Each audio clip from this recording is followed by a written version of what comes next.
Assalamualaikum warahmatullahi wabarakatuh. Alhamdulillahirrabbilalamin. Wabihi nasta'in wala umuriddin waddin. Assalatu wassalamu ala asyrafil anbiya wal mursalin wala alihi washabihi ajmain amma ba'du. Pertama-tama saya ucapkan terima kasih kepada kakak sekalian yang sudah menyempatkan waktunya untuk hadir di acara penyuluhan kami pada hari ini. Sebelum saya lanjutkan ke pemateri, sebelumnya izinkan saya untuk memperkenalkan anggota kelompok saya yang ada di sebelah kiri sini. Ada Kak Nala Putri Aziza sebagai penyaji pemateri 1. Dan di sebelah kiri saya ada Kak Siti Ulansari sebagai penyaji materi 2. Dan di sebelah kanan saya ada Kak Mila Karlina sebagai pemateri 3. Dan sebelah kanan Kamila Karlina ada Kak Safirna Agustin sebagai pemateri 4. Dan di ujung sebelah sana ada Kak Reza Maulana Ibrahim. Tingkat ke acara selanjutnya yaitu pembacaan materi yang akan dibawakan oleh Kak Safirna Agustin. Selagi penyaji materi pertama, saya persilahkan. Baik, perkenalkan nama saya Safirna Agustin. Di sini saya akan menyampaikan materi pertama yaitu nutrisi seimbang bagi remaja. Apakah itu nutrisi? Nutrisi adalah substansi organik yang dibutuhkan organisme dari fungsi tubuh. Menurut kesimpulannya, nutrisi adalah hasil akhir dari semua interaksi antara organisme dan makanan yang dikonsumsinya. Dengan kata lain, nutrisi adalah apa yang dimakan seseorang dan bagaimana tubuh menggunakannya. Slide kedua ada kebutuhan nutrisi bagi remaja. Yang pertama yaitu mengandung nutrien yang diperlukan untuk pertumbuhan, fisik dan perkembangan kognitif serta maturasi seksual. Yang kedua, memberikan cukup cadangan apabila tubuh sakit. Yang ketiga, mencegah awitan penyakit terkait makanan seperti penyakit kardiovaskular, diabetes, osteoporosis, dan kanker. Dan yang keempat itu mendorong kebiasaan makanan dan gaya hidup sehat. Slide ketiga itu ada faktor-faktor yang mempengaruhi nutrisi bagi remaja. Yang pertama itu penyakit dan kelainan bawaan sejak lahir atau genetik.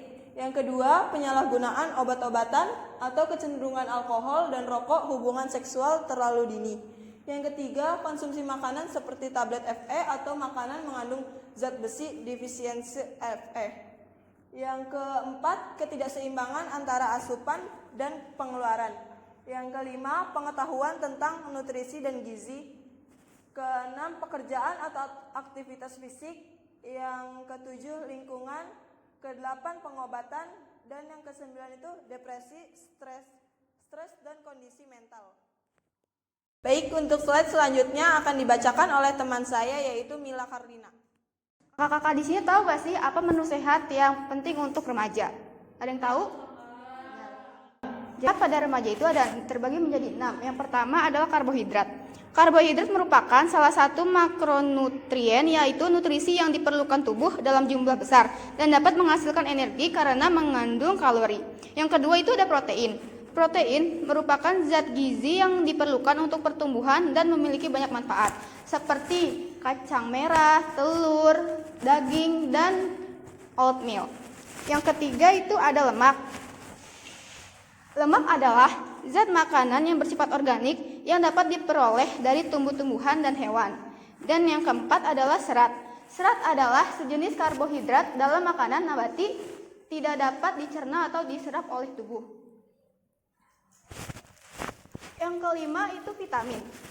Vitamin adalah zat gizi penting yang dibutuhkan tubuh untuk tumbuh, berkembang, dan menjalankan fungsinya dengan normal.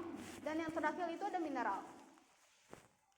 Mineral adalah zat padat anorganik yang terbentuk dari alam secara anorganik, mempunyai komposisi kimia tertentu dan susunan atom yang teratur. Jadi selanjutnya akan saya serahkan kepada teman saya yaitu Siti Walansari. Nah, sebelum saya melanjutkan ke materi, saya mau nanya nih, tampaknya kakak-kakak udah pada lemes ya? Masih semangat gak sih? Nah, bener nih masih semangat.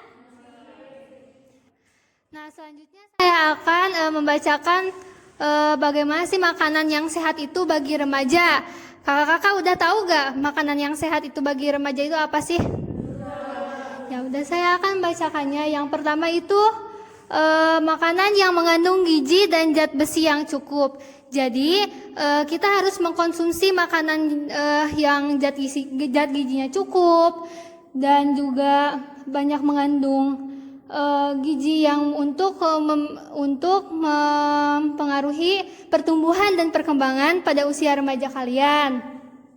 Dan yang kedua ada makanan yang mudah dicerna, yaitu kakak-kakak jangan mengkonsumsi makanan yang keras, padat, yang asam, dan juga yang pedas. Sebaiknya kakak-kakak lebih mengkonsumsi pada sayur-sayuran, buah-buahan yang banyak mengandung seratnya. Dan yang ketiga, ada makanan yang mengandung karbohidrat dan protein yang berkualitas. Pasti kakak-kakak tahu kan apa saja protein, seperti ikan, telur, dan karbohidrat itu yang biasa dimakan oleh warga Indonesia pasti umumnya nasi kan ya. Nah, dan yang keempat yaitu menghindari makanan berlemak. Nah, kakak-kakak pasti suka kan makanan yang berlemak seperti goreng-gorengan. Nah, itu harus dikurangi supaya pertumbuhan dan pencernaan kita itu sehat dan baik ya kak. Yang kelima yaitu hindari makanan yang diawetkan. Zaman modern ini banyak makanan yang diawetkan seperti mie instan, snack, itu kan jangkauan masa kadaluarsanya bisa sampai setahun, 2 tahun ya kan.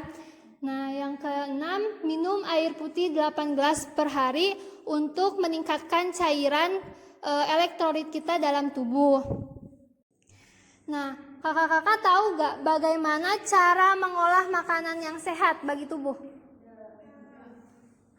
Nah yang pertama yaitu pilihlah makanan yang segar dan sehat. Yang kedua, bersihkan makanan yang akan diolah.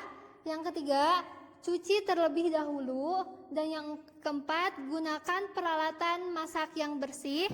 Dan yang terakhir, masak makanan sampai matang supaya bisa dicerna dengan baik oleh tubuh kita dan pencernaannya. Terima kasih. Sekarang saya akan melanjutkan materi ini kepada saudara Nala Putri. Apa itu PSG? Pemantauan status gizi merupakan salah satu komponen sistem kewaspadaan gizi SKG dengan tujuan memberikan gambaran besaran masalah gizi kurang. Penilaian status nutrisi bagi remaja. Untuk mengetahui status gizi pada remaja, salah satunya dapat diukur menggunakan pengukur antropometri dengan menghitung indeks massa tubuh IMT yang disesuaikan berdasarkan umur. Pembacaan materi telah selesai. Apakah selanjutnya kakak ada yang ingin bertanya? Bagaimana? Saya kan remaja, tapi saya takut terkena kolesterol, tapi saya mau mengkonsumsi daging. Nah, bagaimana caranya agar kita sebagai seorang remaja terhindar dari penyakit kolesterol dini? Terima kasih. Baik, pertanyaan kakak Nistrina akan dijawab oleh rekan saya yaitu saudara Reza Maulana Ibrahim. Menjawab pertanyaan dari Kanisrina, sebenarnya untuk mengkonsumsi daging itu boleh-boleh saja kayak, tetapi dengan porsi yang secukupnya dan nutrisi diimbangi dengan nutrisi yang lainnya juga. Baik, bagaimana? Apakah bisa dimengerti? Bisa, terima kasih Kak. Baik, selanjutnya saya akan mempersilakan kepada moderator. Alhamdulillahirrahmanirrahim, telah selesai penyuluhan hari ini. Terima kasih untuk kakak sekalian yang sudah menyempatkan waktunya untuk hadir di acara kami ya. Saya mewakili rekan-rekan saya sangat-sangat berterima kasih kembali karena kakak-kakaknya sekalian sudah meluangkan waktunya untuk datang ke acara ini. Saya mohon pamit undur diri, kurang lebihnya mohon maaf. Wassalamualaikum warahmatullahi wabarakatuh.